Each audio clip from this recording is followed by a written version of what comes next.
guilt? Or is it Yom Kippur? Vagy jó napotot kell már itt mondani?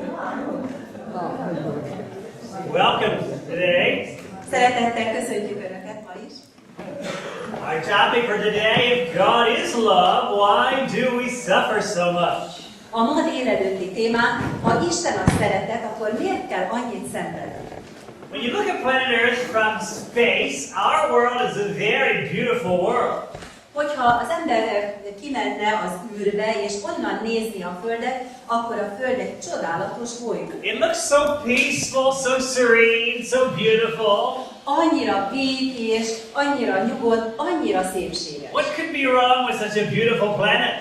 Mi baj lehet egy ilyen gyönyörű bolygón?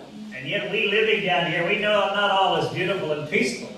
De mi, mivel ezen a Földön élünk, ezen a bolygón, láthatjuk, hogy egyáltalán nem olyan békés. Every day the news brings to us its grim tale of human suffering and sorrow and tragedy. Minden nap az újságokban láthatjuk az emberi szenvedést, a tragédiákat és a borzalmakat. And many ask why. És nagyon sokan azt a kérdést teszik fel, miért? Why is there so much suffering in our world? Miért van annyi szenvedés ebben a világban? If there is a God of love, then why all the suffering? Hogyha Isten a szeretet, akkor miért kell ennyit szenvedni? If God is so good, why is our world so bad? Hogyha Isten annyira jó, akkor miért olyan romlott a világ? Have you ever asked questions like that? Tettek már ehhez hasonló kérdéseket fel? The question of why is probably the most common question asked today. A miért kérdése talán a legtöbbet feltett kérdés manapság. Why God? Miért, Uram? Why did you let that happen? Miért engedted meg, hogy ez megtörténjen? Why does God allow children to suffer? Miért engedi meg Isten, hogy gyermekek szenvedjenek? Why does God allow people that we love to die of a lingering illness? Miért engedi meg Isten, hogy azok az emberek, akiket szeretünk, betegségekben szenvedjenek és meghalljanak? Why does God allow innocent people to suffer in war? Miért engedi meg Isten, hogy ártatlan emberek szenvedjenek a háborúban? Those are questions that all down through time people have asked. És ezek a kérdések minden időben feljönnek a felszínre, és az emberek mindig ezt kérdeznek. We're going to look for some answers today. Ma válaszokat fogunk ezekre a kérdésekre keresni. When you look around our world, you see a world of contrast. Hogyha körbenéznek a világon, azt látják, hogy a világ ellentétekből áll. We see joy, but we also see sorrow. Látjuk az örömöt, de meglátjuk ugyanakkor a szomorúságot is. We see pleasure, but we also see pain. Látjuk az örömöket, az élvezeteket, és látjuk ugyanakkor a fájdalmat. We see in some places plenty, other places we see famine. Azt látjuk, hogy egyes területeken bőség van, a másik területen pedig éhség. We see life, we also see death. Látjuk, hogy élet van, és ugyanakkor látjuk, hogy halál is. Everywhere we look, we see good and evil. Bármerre is nézünk körül, mindenütt látjuk a jót és a gonoszt. These contrasts. Ezt az ellentétet. And the question is why? És ott a kérdés, de miért? Why the existence of these two contrasts, good and evil? Miért létezik ez a két dolog, a jó és a rossz? The natural world offers us no adequate explanation.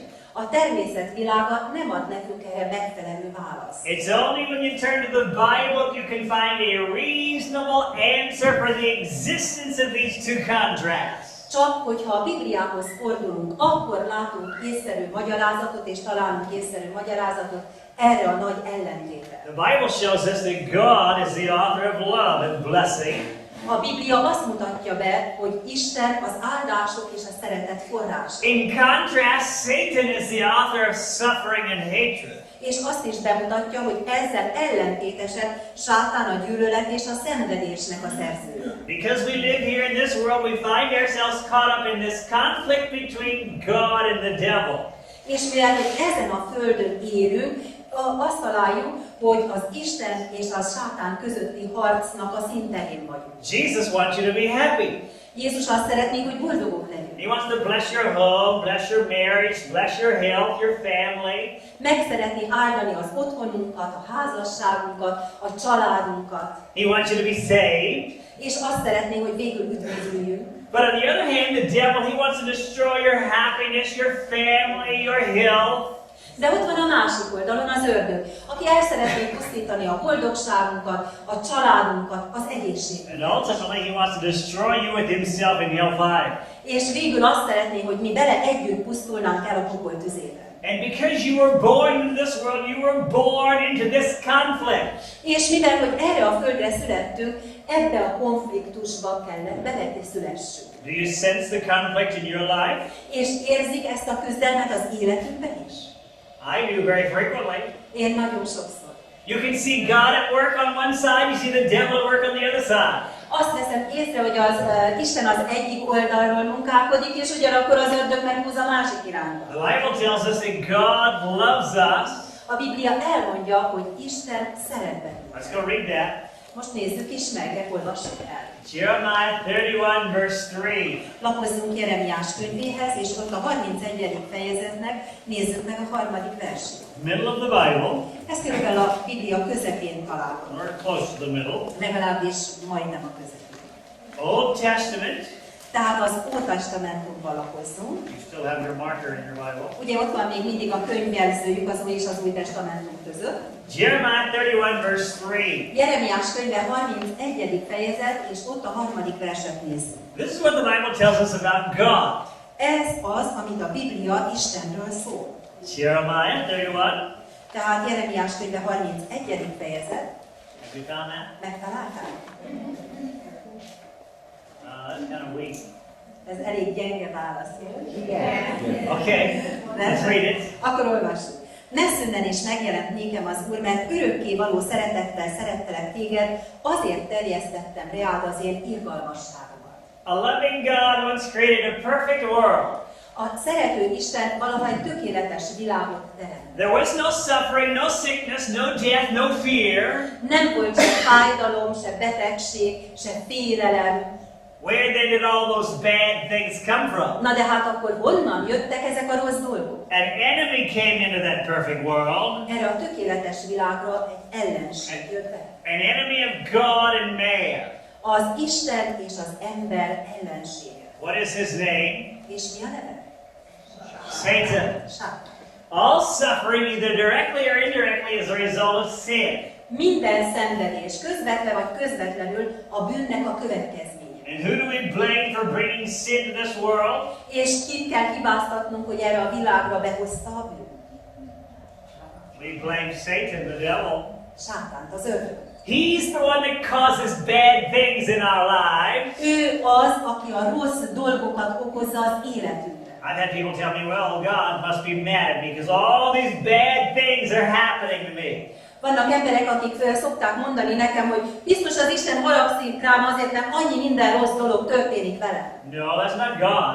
Nem, ez nem az Isten. The bad things that come to you, they don't come from God, they come from your enemy, Satan. A rossz dolgok azok nem Istentől származnak, az ellenségtől, sátántól. So when bad things happen to you, Tehát ha valami rossz dolog történik önnel, when you see evil in the world, hogyha látják a gonoszságot a világban, do not blame God. ne okolják az Isten, Blame the one that's responsible, that's Satan. hanem okolják azt, aki ezért felelős, a sátán. The Bible pictures him like a roaring lion. A Biblia úgy ábrázolja, mint ordító oroszlán. Let's go read that from 1 Peter 5, verse 8. Olvassuk is el ezt a képet a Bibliából, Péter első levele 5. fejezet 8. versét. This is New Testament. Az Új Testamentumhoz lapozzunk. Near the end of the Bible. Egészen közel van a Biblia végén, az Új Szövetség 276. oldalán. Here's a warning from God. Ez egy isteni figyelmeztetés. About our enemy. Az ellenségünk. 1 Peter 5, verse 8. Tehát Péter első levele 5. fejezet 8. vers. God says, be sober, be vigilant, be careful, beware. Azt mondja itt Isten, józanok legyetek, vigyázzatok, legyetek éberek. Why? Miért? Reading on. Olvassuk el. Mert a ti ellenségetek az ördög, mint ordító oroszlán szerte jár, keresvén kit elnyeljen. If you heard that a man-eating lion had escaped from the Budapest Zoo, Hogyha azt hallaná, hogy a budapesti állatkertből egy emberevő oroszlán kimenekült, and he was prowling in the area where you live, és azon a részen garázdálkodik, ahol ön lakik, would you be more concerned? akkor jobban, elővigyázatosabban járna? Probably. Valószínűleg. Well, there is a man-eating lion out there. És el kell mondanom, hogy van is egy ilyen emberevő oroszlán. His name is Satan. És az a neve, hogy sátán. Who is he after? És ki után lopakodik? He's after me all the time, and if you haven't realized it yet, he's after you. Én utánam állandóan, és amíg önök nem vették észre, akkor önök után is folyamatosan hólálkodik. To avoid being devoured by our enemy, Azért, hogy elkerüljük, hogy ne nyeljen el az ellenség, we need to know who he is and where he came from. tudnunk kell, hogy ki ő és honnan jött. Where did the devil come from, and why did God allow him to come to planet Earth? Honnan jött az ördög, és miért engedte meg Isten, hogy a földre jöjjön? Let's begin with the question of where did Satan come from? Akkor azzal a kérdéssel kezdjük, hogy a sátán honnan jött. You read the Bible, read the answer from the Bible in Luke 10. Lukács evangélium a 10. fejezetében nem is olvashatjuk erre a kérdésre a választ. This is what Jesus says. Ezt maga Jézus mondja. Luke 10, verse 18. Tehát Lukács evangélium a 10. fejezet, és ott a 18. Where did Satan come from?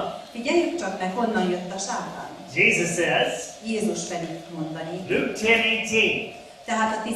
fejezet 18. versében, Lukács evangéliumát, ha nézzük. Am I going too fast? Túl gyorsan haladunk? Jó. 18. Okay, let's read it. Akkor olvassuk.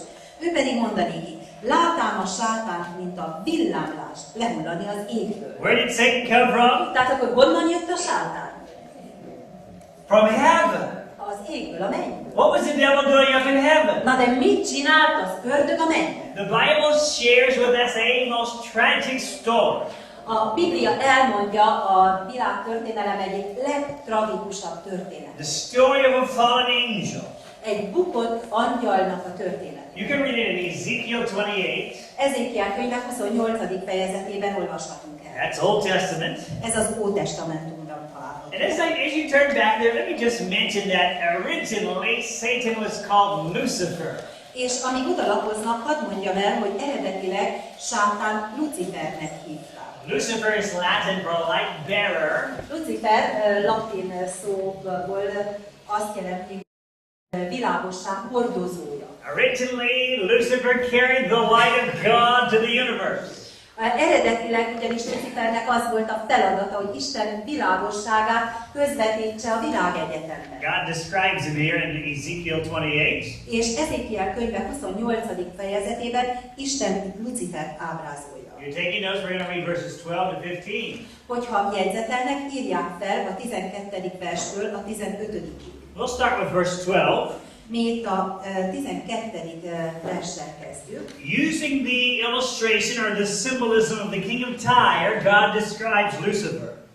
Isten most Tírus királyának a szimbólumát használja fel azért, hogy Luciferről beszéljen. God says, Azt mondja, te voltál az arányosság pecsétgyűrűje, teljes bölcsességgel, tökéletes szépségben. so here God is describing in symbolic imagery Lucifer. Tehát itt szimbolikusan Luciferről van szó. We know this is Lucifer because verse 13 says you have been in Eden, the garden of God. Azért tudjuk, hogy itt Luciferről van szó, mert a 13. versben azt mondja, hogy Édenben Isten kertjében voltál. Verse 14 is called the covering cherub. Nézzük a 14. versben, pedig azt mondja, hogy oltalmazó kérub voltál. Let's read it, verse 14. Olvassuk is el a 14. verset. Voltál felkent oltalmazó kérub, és úgy állattalak téged, hogy Isten szent hegyén voltál, tüzes kövek közt jártál. So this is describing Lucifer. Tehát ez Lucifer jelképez. Verse 15 God says, A 15. versben pedig Isten azt mondja, fedhetetlen halál utaidban attól a naptól fogva, amelyen teremtettél, míg gonoszság nem találtaték benned. when God made Lucifer originally, he made him how? Amikor Isten eredetileg megteremtette Lucifer, milyennek teremtette meg?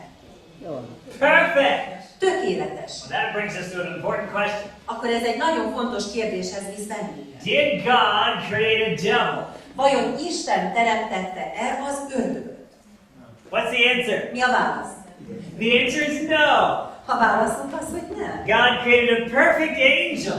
Mert Isten egy tökéletes angyalt. What happened to that perfect angel? De hát akkor mi történt ezzel a tökéletes angyallal?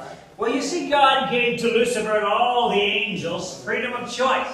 Tudják, Isten Lucifernek is ugyanúgy, mint a többi angyalnak döntési szabadságot adott. He wanted the angels to serve him because they chose to. Ugyanis azt szerette volna, hogy azért imádják őt, az angyalok, mert ezt választják. God didn't want robots. Isten nem akart robotokat. I mean, he could have made robots. Persze Isten teremthetett volna robotokat. God wanted robots, he could have created robots. Hát ha Isten robotokat akart volna, hát akkor teremtett volna robotokat. Can I have a robot? Önök szeretnének egy robotot, és tudják, hogy milyen a robot? Well, you parents, would you rather have a robot for a child? Hadd kérdezzem meg a szülőket, hogy szeretnének inkább egy robot gyereket, mint egy valódi? You could name him Roby. Elnevezhetnék őt Robinak. And Roby eats your vegetables. Azt mondanám, hogy Robi, edd meg a zöldségeidet. Yes, Mama. Igen, mama. Roby, go to bed. Robi, menj az ágyba. Yes, Mama. Igen, mama. And you could program Roby to come in and put a robot kiss on your cheek every morning. És be lehetne programozni a Robit, hogy minden nap reggel oda menjen az ágyunkhoz, és egy ilyen robot puszit adjuk. I love you, Mama. Szeretlek, anya. I love you, Mama. Szeretlek, anya. He'd never disobey. Soha nem lenne engedetlen. Wouldn't you like that? Nem szeretnék ezt? No. Nem. No, we want real children, not robots. Persze, hogy nem, mi igazi gyerekeket szeretnénk, nem robotokat. So God wanted real angels. Isten is ugyanígy igazi angyalokat He akar. gave them free will. És ezért szabad akarattal ruházta fel. But don't miss this. És nehogy elfelejtsék a következőt. If there is no capacity to make a wrong choice, then there is no true freedom of choice. Hogyha nincs lehetőségünk arra, hogy rossz döntést hozzunk, akkor igazából nincs is döntési szabadság. So God created the angels with complete free will. Tehát Isten ugyanígy tökéletes, szabad akarattal teremtette meg az angyalokat. With the freedom if they chose to disobey. Azzal a szabadsággal, hogyha úgy választják, akkor lehetnek engedetlenek. You see, there can be no true happiness without freedom of choice. Mert azért ugye érzik és tudják, hogy nem lehet igazi boldogság a választás szabadsága nélkül. So God wanted those angels to obey Him out of voluntary free will because of their love for Him. Isten tehát azt szerette volna, hogy az angyalok önkéntesen, szabad akaratból szeressék őt és imádják őt azért, mert ez a szeretet motiválja őt. When He gave them free will, He ran a risk. De amikor döntési szabadságot adott neki, akkor bizony kockázatot vállalt. That someone would make the wrong choice. Hogy egyszer majd valaki rossz döntést hoz. That someone, of course, was Lucifer. És ez a valaki volt természetesen Lucifer. But when God created Lucifer, He created him how? De amikor Isten megteremtette Lucifert, akkor milyennek teremtette meg? Perfect. Fethetetlennek, vagy tökéletesnek. Let me illustrate this way. Hadd mutassam be a következő példával. Here in Hungary, you have these beautiful grape vineyards. Magyarországon vannak ezek a gyönyörű szőlőskertek. And you can take the grape and you can make a healthy, refreshing drink. És foghatjuk a szőlőt, kipréselhetjük, és nagyon egészséges, finom szőlőlevet készíthetünk belőle. It's called grape juice. Ugye ezt hívjuk mustnak, szőlőlének. But what do they do with most of the grapes here in Hungary? De mit csinál a legtöbb magyar ember a szőlőből? Oh, they make wine out of it. Szóval bort. And what do people do with that wine? Hát és mit csinálnak az emberek ezzel a borral? They drink it. Megisszák. And when people drink that wine, something begins to malfunction up here in the higher capacity. És amikor az emberek megisszák a bort, akkor valahol itt a felső testrészükben, a koponyájukon belül valami elkezd másképp működni. That guy's been drinking wine. Az a férfi például, aki jó sokat iszik, He might go home with the wrong wife. lehet, hogy éppen a rossz feleséggel megy haza. Forgot who his wife was. Forgot who his wife was. Elfelejtette, hogy ki is az igazi felesége. Or if he does come home to his wife, Vagy ha mondjuk hazamegy a saját feleségéhez, she better go out for vacation. Vagy inkább jobb lenne, hogyha inkább szabadságra menne. Because he might beat her. Azért, mert megveri például a feleséget. Who should we blame for his bad conduct? És akkor kit kell hibáztatnunk, hogy így viselkedik a férj? God, because God made the grape. Isten, nem? Mert ő alkotta meg a szőlőt. Right? Igaz? No, God made the grape perfect. Nem. Isten a szőlőt tökéletesnek teremtette. It's the process of fermentation that makes alcohol. Hanem az erjedés folyamata az, ami ebből a szőlőből alkoholtartalmú italt csinál. And so a process of fermentation or corruption began in the mind of Lucifer. És ugyanígy Lucifernek az elméiben is elindult ez az erjedés, ez a romlás. And please notice that there were no external influences corrupting Lucifer. És kérem, jegyezzék meg, hogy semmiféle külső befolyás sem volt, ami ezt a folyamatot elindította volna Lucifer. He was living in a holy place, Mert egy szent helyen élt. surrounded by holy angels. A szent angyalok vették körül. Now we live in a very corrupting world. Na persze, mi ma egy nagyon romlott világban élünk. Everywhere we turn, we're surrounded by evil influences. Bárhova is fordulunk és nézünk, mindenütt rossz befolyás vesz körül bennünk. Tempting us to sin. És arra kísért bennünket, hogy bűnt kövessünk el. But not Lucifer. De Lucifer nem. He was in a perfect place. Ő egy tökéletes helyen él. And neither was there any internal defect in him. És még csak belső hiányosság sem volt benne. He was made perfect. Azért, mert Isten tökéletesnek So teremtette. question, Tehát akkor a kérdésem, was there any reason, any excuse for Lucifer to rebel against God? volt Lucifernek valami oka arra, hogy az Isten ellen lázadjon? He had no excuse. Semmiféle oka és semmiféle ürügye nem volt. So why did he rebel? De hát akkor miért lázadt mégis? What caused his rebellion? Mi okozta ezt a lázadást? Now let's read on, verse 17. Olvassuk el a 17. versben. You're still in Ezekiel? Ugye ott vannak még Ezékiel könyvénél.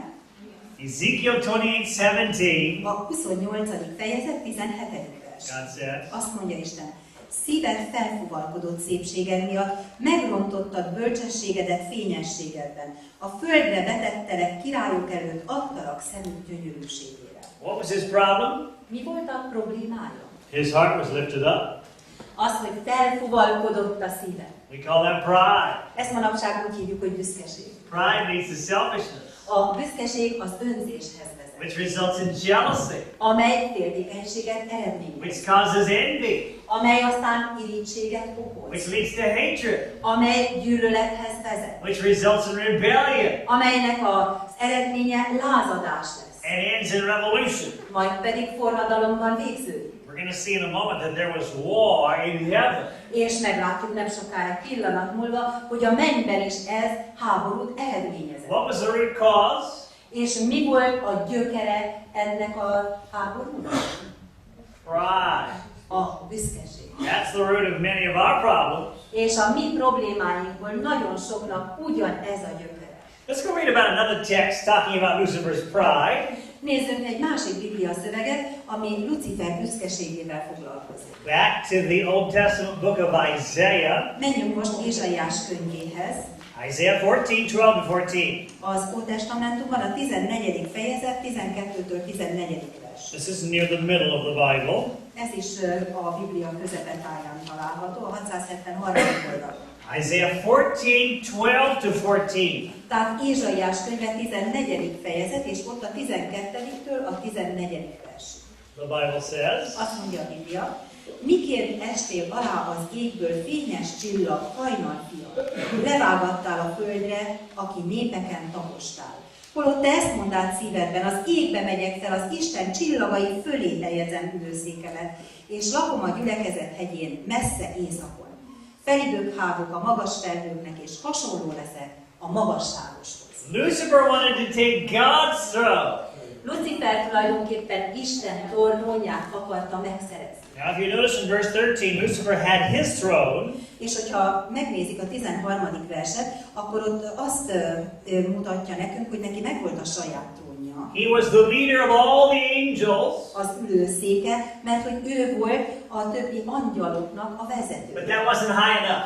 De ez neki nem volt elég magas pozíció. He wanted to take God's throne. Isten trónjára vágyakozott. And so he began to spread his feelings of discontent among the other angels. És így elkezdte a többi angyal között terjeszteni az To elégedetlenséget. spoil the harmony of heaven. És megrontotta a menny harmóniáját.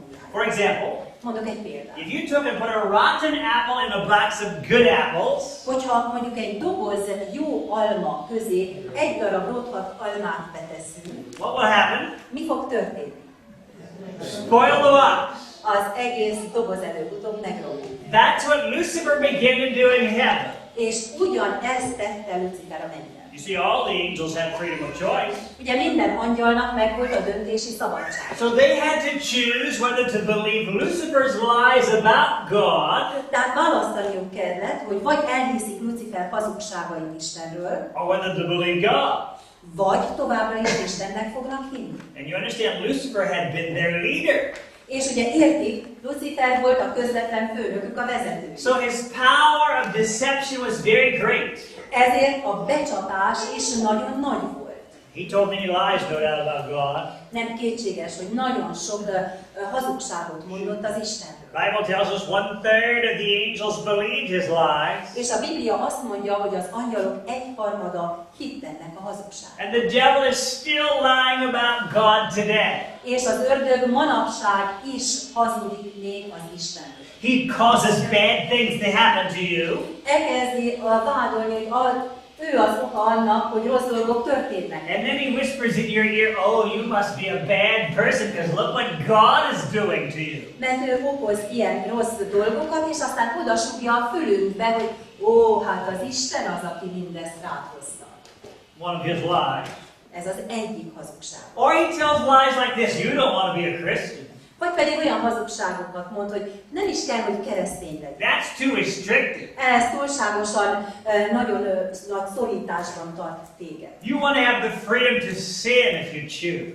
Hát nem inkább meg kellene hagyni a szabadságot, hogy akkor bűnözzünk, amikor akarunk. Well, mark this, friends, sin is not freedom.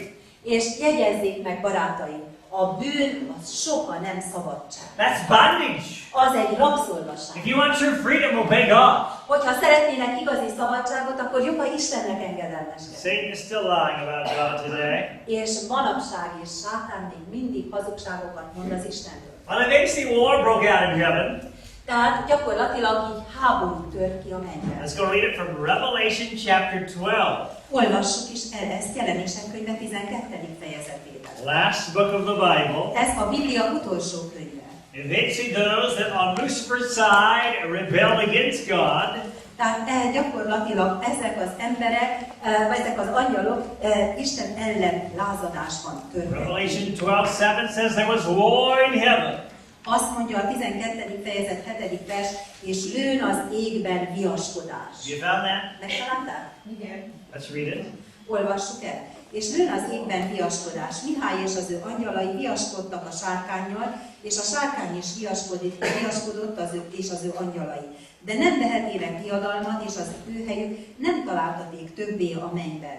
És vetteték a nagy sárkányom, a régi kígyó, aki neveztetik ördögnek és a sátánnak, ki mind az egész föld kerekségét elhiteti, vetteték a földre, és az ő angyala is ővele levettetének. Satan was cast into where? Tehát sátánt hova is vetette le Isten? Into this earth. Erre a földbolygóra. And who came with him? És kik jöttek vele? His angels. Az ő angyalai. You say, well, Pastor, why didn't God just kill the devil? Persze feltehetnék a kérdést, na de hát lelkész, akkor miért nem egyszerűen ölte meg Isten az ördögöt? Why didn't God just smack him like you smack a mosquito? Miért nem csapta le egyszerűen úgy, mint ahogy egy szúnyogot lecsapunk? God could have. Isten megtehette volna. He could have destroyed Lucifer and his followers as easy as you swat a mosquito that's lost his wing. Olyan nagyon könnyen elpusztíthatta volna Isten Lucifert és az ő angyalait, mint ahogy mi egy szúnyogot lecsapunk. Why didn't he?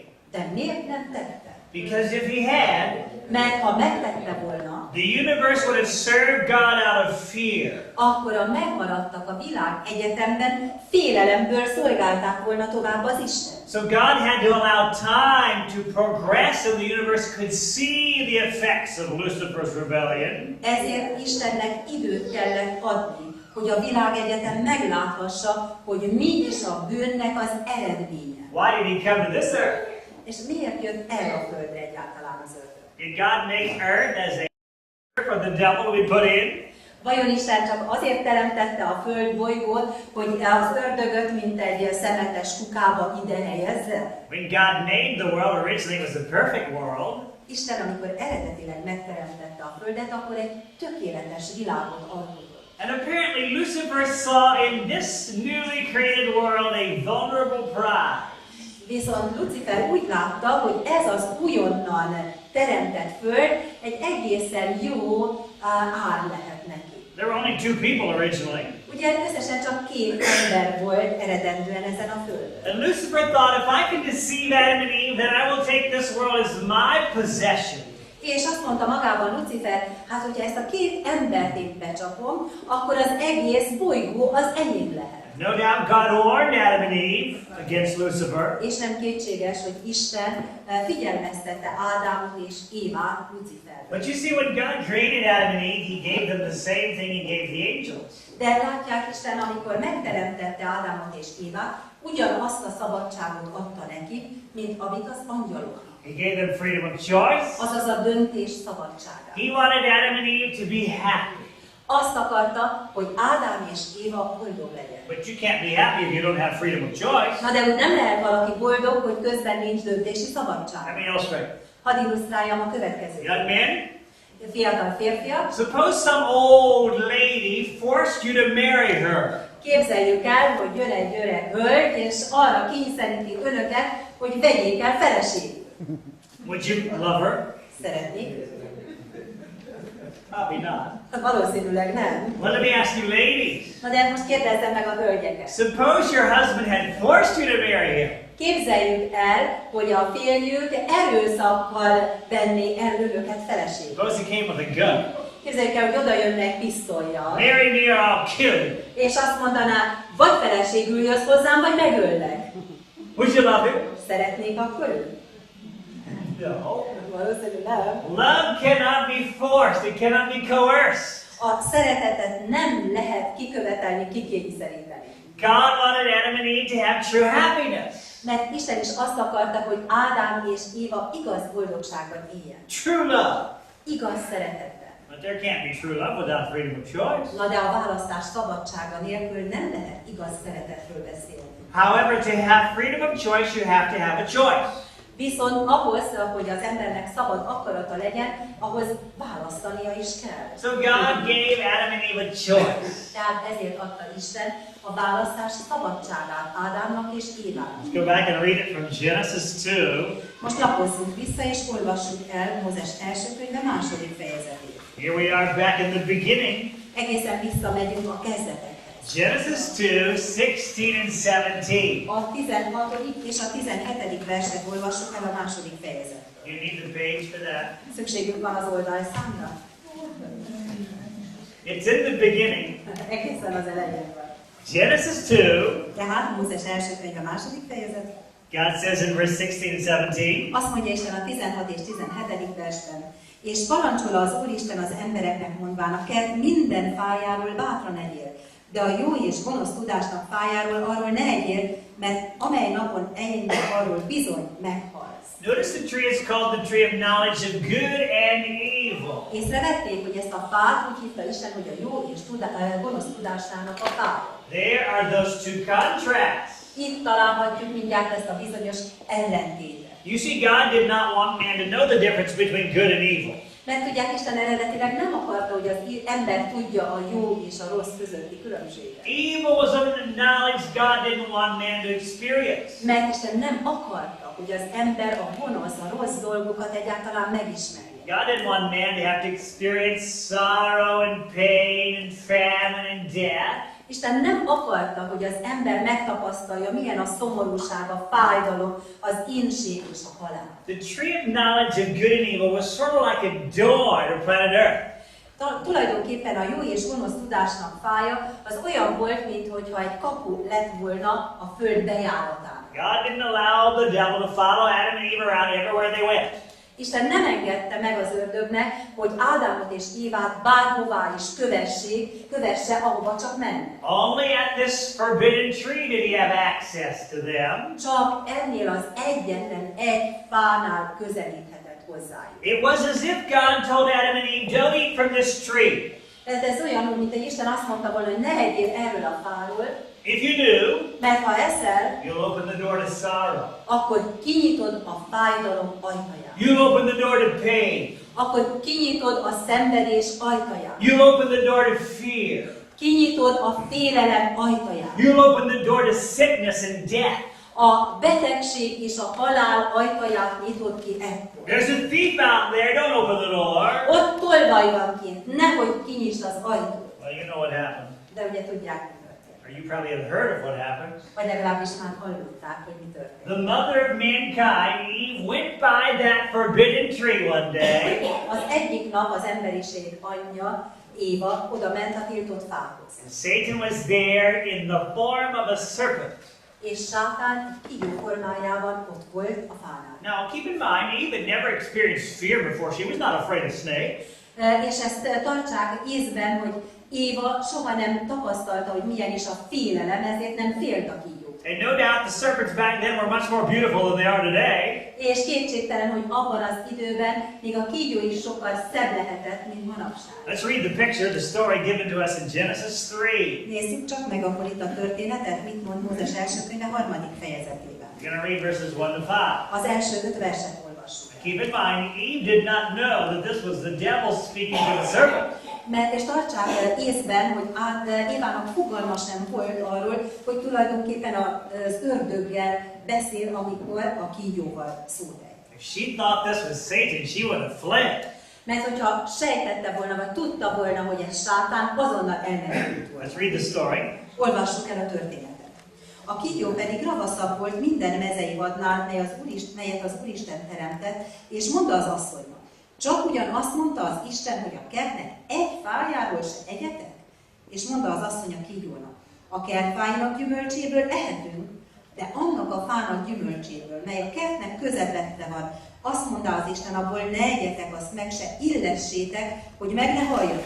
És mondta a kígyó az asszonynak, bizony nem haltok meg, hanem tudja az Isten, hogy amely napon egyétetek abból, megnyilatkoznak a ti szemeitek, és olyanok lesztek, mint az Isten.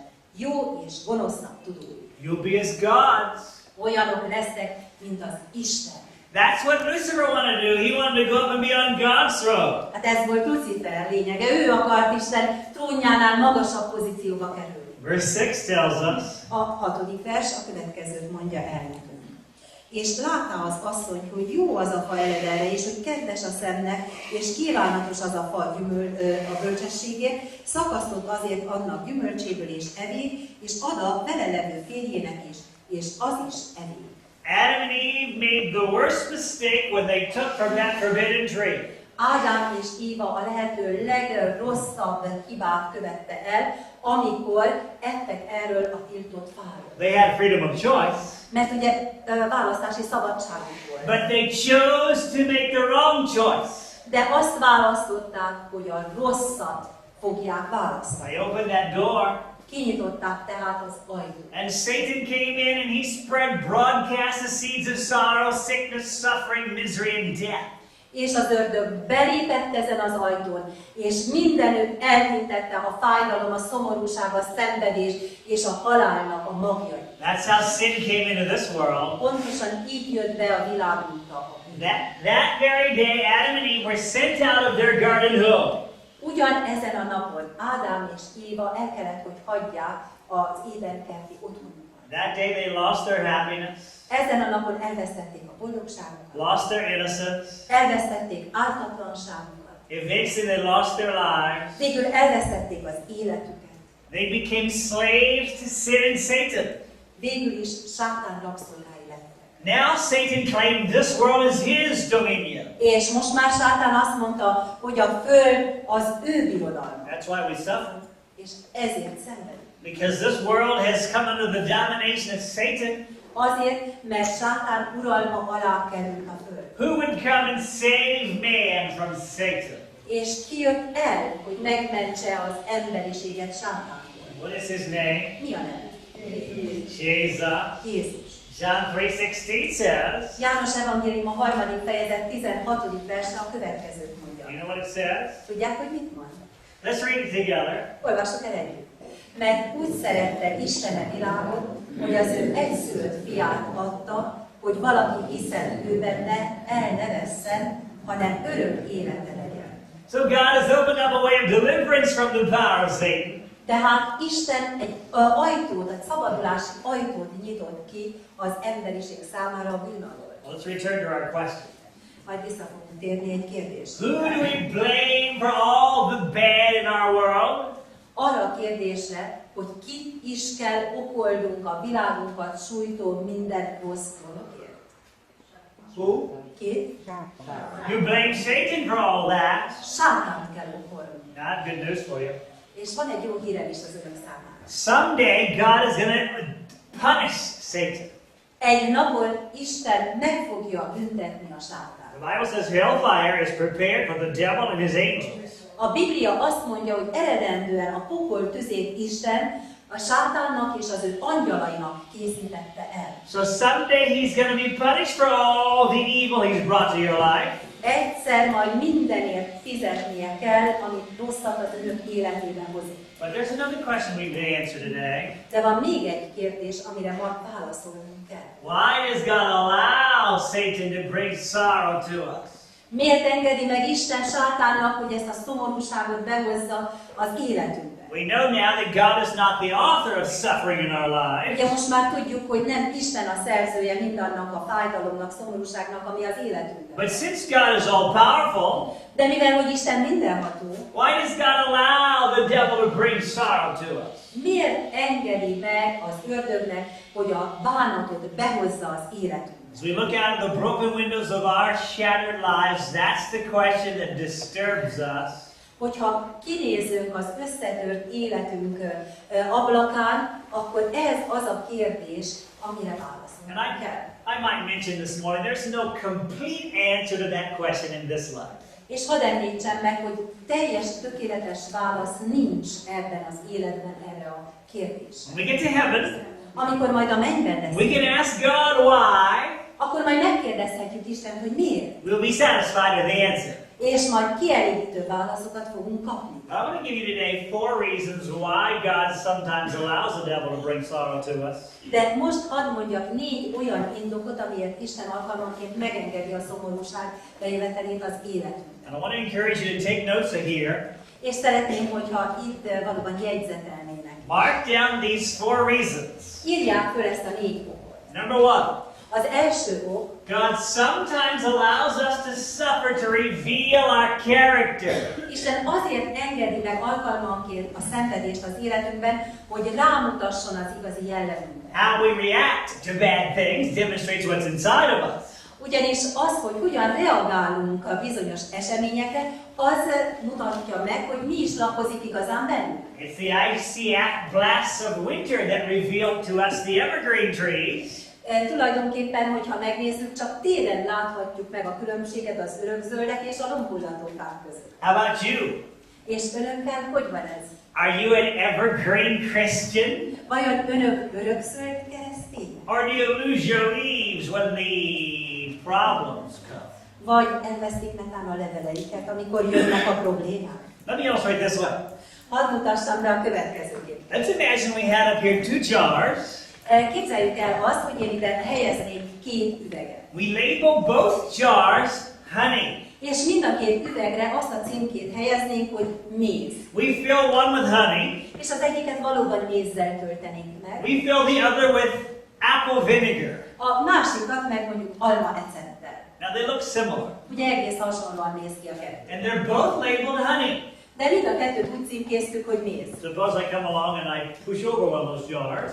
Képzeljük el, hogy akkor ide jövök, és az egyiket meg mind a kettőt így kiborítom. What's going to come out? És mi fog kijönni ezekből az üvegekből? Whatever's inside. Bármi is van benne, az jön ki belőle. If there's honey inside, Hogyha méz van benne, honey's going to come out. akkor méz fog kijönni. If there's vinegar inside, Hogyha ecet van benne, that's what's going to come out. akkor az fog kijönni. Now let me ask you, have you ever gotten tipped over? Volt már olyan, hadd kérdezzem meg, amikor önöket is kiborították? You ever have somebody come along and just sort of Vagy tip you over? Volt már olyan, hogy jött valaki, és egyszerűen kiborította önöket? What came out? Akkor mi jött ki? Honey? Méz. Husband, shall we have your wives answer that? Férjek, kérdezzük meg ezt a feleségüktől. Husband, what comes out of you when you get tipped over?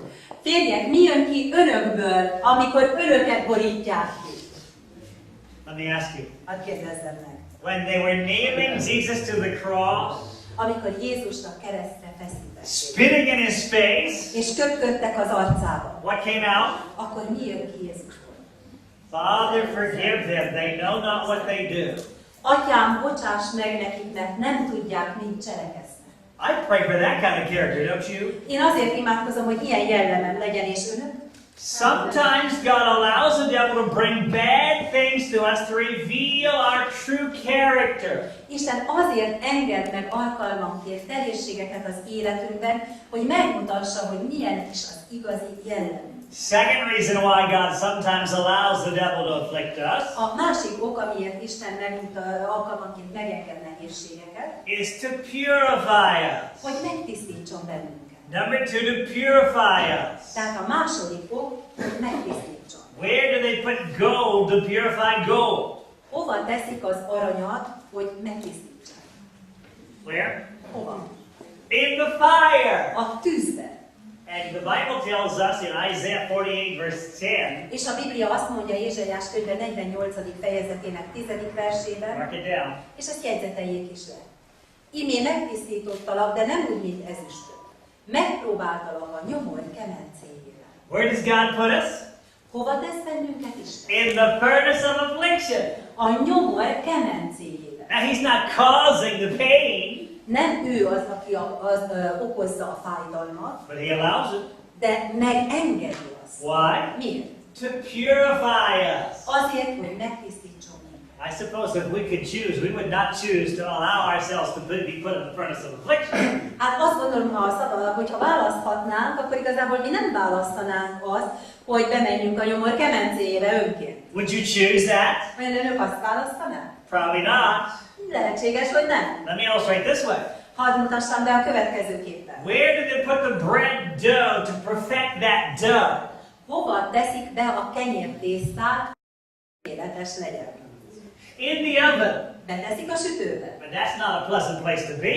Na de hát ott azért nem olyan kényelmes lenni. And if the bread could express what's happening, És hogyha a kenyér beszélni tudna, elmondaná, hogy mi történik, it would probably say, let me out of here. akkor lehet, hogy azt mondaná, engedjetek már ki innen. I don't like this. Nem szeretem itt. Did you ever say that to God? Mondták már valaha ugyanezt Isten? I don't like this situation. Én ezt a helyzetet egyáltalán nem kedvelem. Get me out of here. Engedj már ki innen. But what's happening to the bread? Na de ekközben mi történik a kenyérben? It's being perfected. Tökéletesedik. Now mark this. És jegyezzük meg a következőt. God does not work on worthless material. Isten soha nem dolgozik olcsó és semmire sem kellő anyaggal. If you are experiencing sorrow and suffering and trouble, Hogyha azt veszik észre, hogy az életükben fájdalmak, nehézségek, szomorúságok vannak, you know what that should tell you? tudják, hogy ez mit jelent? God sees in you something valuable. Isten valami értéket lát önökben. And so he's allowing you to be purified. És ezért engedi meg, hogy ez az érték kitisztuljon. He's preparing you for heaven. A mennyre készíti fel önöket.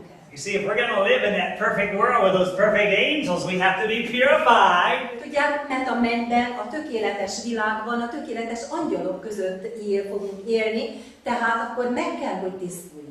Sometimes it's the trials that do that. És nagyon sokszor a próbák azok, amelyek ezt a feladatot ellátják. Third reason why God sometimes allows the devil to afflict us A harmadik ok, amiért Isten alkalmanként megengedi a próbákat, nehézségeket, is to strengthen our faith and experience. hogy erősítse a hitünket és a tapasztalatokban gazdagodjunk. Let me give you a text. Hadd adjak erre is egy Biblia szöveget. James 1, verses 2 and 3. Jakab apostolnak a levelében az első fejezet második és harmadik vers. The Bible says, Azt mondja itt a Biblia, teljes örömnek tartsátok, atyámfiaidik, hogy különféle kísértésekbe estek, tudván, hogy a ti hiteteknek megpróbáltatása kitartást szerez. so, Tehát, the next time you have problems, a következő alkalommal, amikor problémákkal trials, nagy próbák vannak, count it joy. akkor örüljenek. That's not easy, I know. Tudom, hogy ez nem egyszerű. But you can know that that is strengthening your faith and experience. De biztosak lehetnek benne, hogy az ilyen esetek erősítik a hitüket, és tapasztalatokra tesznek szert. The strongest trees in the world are those that have faced the storm. Azok a legerősebb fák ezen a világon is, amelyek a viharnak a szelét nyugodtan viselik. And generally, the strongest Christians are those who have suffered. És általában azok a legerősebb keresztények is, akiknek szenvedésben van részük. Fourth reason why God allows the devil to sometimes afflict us A negyedik ok, amiért Isten alkalmanként megengedi, hogy nehézségekbe keveredjünk, is simply to give us freedom of choice. egyszerűen azért, hogy felkínálja nekünk a döntés szabadságot. People say to me, why does God allow all this suffering in the world to go on? Emberek meg szokták kérdezni, miért engedi meg Isten, hogy ebben a világban ez a sok szenvedés megtörténjen. I say, why did he let it start? És meg szoktam kérdezni, hát miért engedte meg, hogy elkezdődjék? For this reason. Ezért azokért. So that we could have complete freedom. Hogy teljes döntési szabadságunk legyen. If God were to take away all suffering and sorrow out of your life, Mert hogyha Isten minden egyes szenvedést és bánatot kivonna a mi életünkből, He'd have to take away your freedom of choice. akkor gyakorlatilag a szabad választásunkat is el kellene, hogy vegyük. Your freedom to choose wrong with the results. Azt a lehetőséget, hogy válasszuk a rosszat, annak minden következményével együtt. The Bible says in Galatians 6:7, Azt mondja a Biblia, Galata 6. fejezet 5-7. versében, ne tévejedjetek, Isten nem csúfoltatik meg, mert amit vet az ember, azt aratja is. for example, Mondok egy példát. man smokes all his life, Van egy férfi, aki egész életében dohányzik, gets lung cancer, és kap egy tüdőrákot. and when he's dying in the hospital, És amikor ott haldoklik a kórházban, he shakes his fist at God and says, why did you let this happen to me? akkor rázza az ökrét, és azt mondja, hogy jó Istenem, miért engedted ezt meg nekem? Well, that's not God's fault. Hát ez nem az Isten hibája. He's reaping what he has sown. Egyszerűen csak azt aratja, amit vet. Now, God will forgive him if he'll confess. Persze Isten mindezt meg tudja bocsátani, hogyha bevalljuk a vétkeink. But he still has to reap what he's sown. Na de még akkor is le kell aratnunk azt, amit vetett. It is true, however, that many times innocent people suffer with the guilty. Azonban az is igaz, hogy nagyon sokszor ártatlan emberek együtt szenvednek a vétkesek. And because of the guilty. Sokszor a bűnösökért. Probably the best example of that is Jesus. És erre a legnagyszerűbb példa Jézus. Was he innocent? Ártatlan volt Jézus? Oh, yes. Hogy nem? Did he suffer? Szenvedett Jézus? More than any of us will ever suffer. Sokkal inkább szenvedett, mint bármelyikünk a világban. 1 Peter 3:18 says he suffered the just for the unjust. Azt mondja Péter első levele 3. fejezet 18. versében, hogy az igazságtalanért szenved. There on the cross we see the greatest triumph in the conflict between Jesus and Satan. A keresztnél látjuk a sátán és az Isten közötti legnagyobb küzdelmet. It looked like a defeat for God, És egy ideig úgy tűnt, hogy Isten lesz a vesztes. but it was really a defeat for the devil. De ez valójában az ördög legyőzése volt. There on the cross, Jesus bought back our freedom of choice. Ott a kereszten vásárolta vissza Jézus a döntési szabadságot. Before his death, we had no choice. Mert az ő halála előtt nem volt választási lehetőség. We were doomed. A mi sorsunk örökre megpecsételődött a rosszra. But now we can choose eternal life. Na de most már választhatjuk az örök életet. Well, let me ask you this question. Hadd tegyem fel a következő kérdést. Has sin caused God any suffering? Vajon a bűn okozott-e Istennek szenvedést? We usually think of suffering only as it affects us. Sokszor arra gondolunk, hogy hát a bánat, a szenvedés az csak minket éri. What about God? Na de mi van az Isten? One person said this. Valaki a következőt mondta. Csak néhányan gondolkoznak el azon, hogy a bűn mekkora fájdalmat okozott a teremtőnek. A bűntől eltorzult emberi természet csak a kereszten történt események megismerésével mérheti fel Jézus szívére nehezedő, leírhatatlan fájdalmat. Now, probably the biggest question we could answer today is this one. De talán a legnagyobb kérdés, amire választ kell keresnünk, a következő. Where is God when we suffer? Hol van az Isten, amikor mi szenvedünk? If you've ever had suffering, sorrow, you need the answer to this. És hogyha valaha is szenvedtek és bánatban volt részük, vagy van részük, akkor tudnunk kell a következőt. Isaiah 43, 1 and 2. Ézsaiás könyve, 43. fejezet, első és második vers. If you haven't taken any notes yet, I encourage you to take something out and write down this verse. Hogyha semmit nem jegyzetelnek le a mai napból, kérem, hogy legalább ezt az egyet jegyzeteljék le. Because at some point in your life when you suffer, you're going to want to know where is God. Azért, mert lehet, hogy lesz az életükben egy pont, amikor szenvednek, és tudni akarják, hogy hol az Isten. Here is the answer. És itt van erre a válasz. Isaiah is in the middle of the Bible. Ézsaiás könyve ott van a Biblia közepén. Isaiah 43, 1 says, 43. fejezet első verse azt mondja. És most, ó Jákob, így szól az Úr, a te teremtőd és a te alkotód, Izrael. Ne félj, mert megváltottalak. Neveden hívtalak téged, enyém. put your name in that verse. God formed you too. És tegyék a helyébe, Jákob helyébe az önök nevét, mert Isten ugyanúgy önökre is vonatkoztatja ezt. Verse 2, God says to you, A második versben pedig önöknek mondja az Isten. Mikor vizen még áll, én veled vagyok, és a folyókon, azok el nem borítanak. Ha tűzben jársz, nem égsz meg, és a láng meg nem perzsel téged. where is God when we suffer?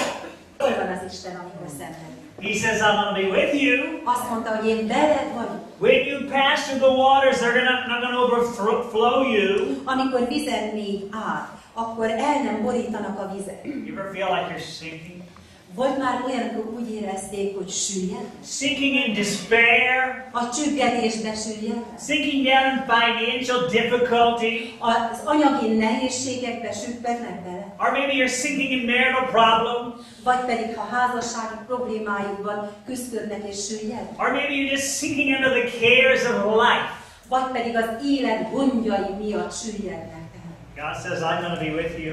Isten azt mondja, én veled leszek. When you go through those dark waters, I'll be by your side. Amikor ezek a sötét vizek jönnek, akkor ott leszek mellett. And even if you go through the fire, És még akkor is, amikor tűzbe kell menned, you're not going to be burned. nem fogsz megégni.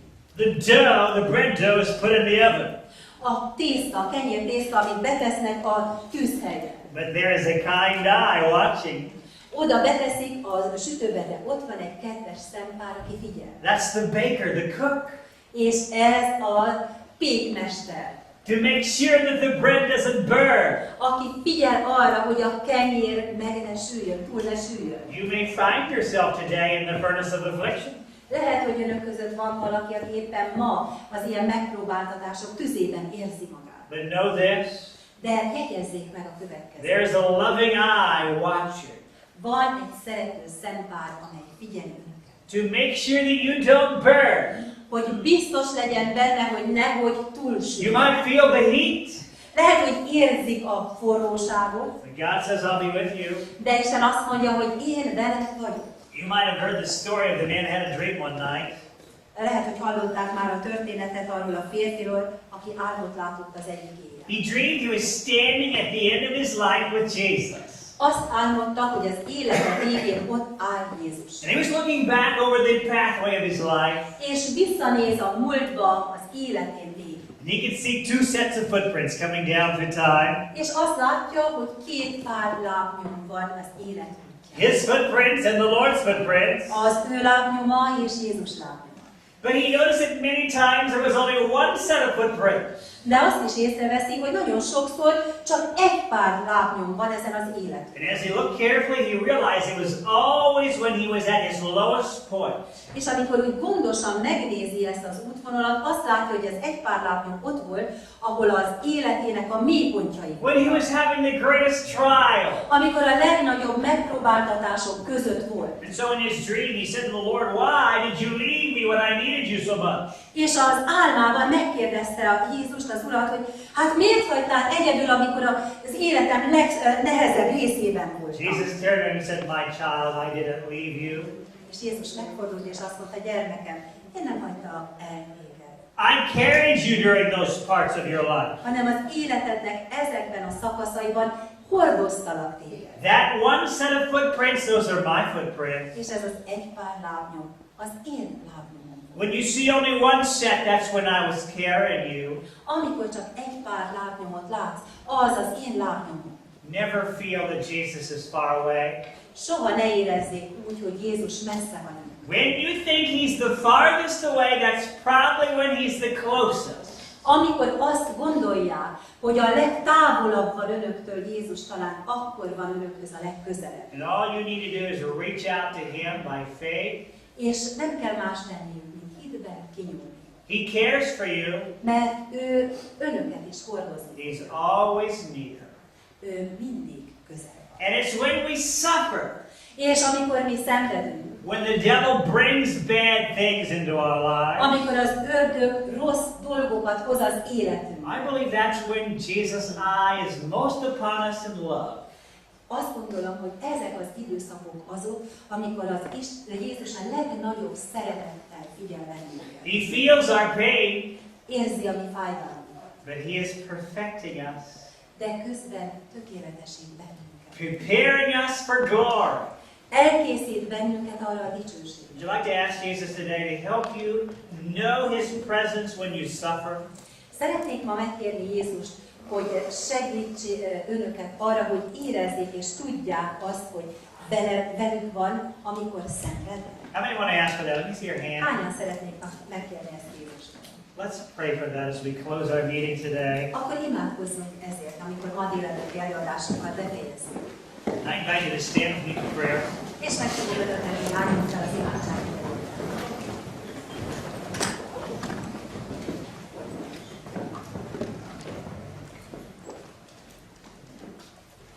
Our dear Heavenly Father, Drága mennyei édesetem, we thank you for the assurance that you are with us when we suffer.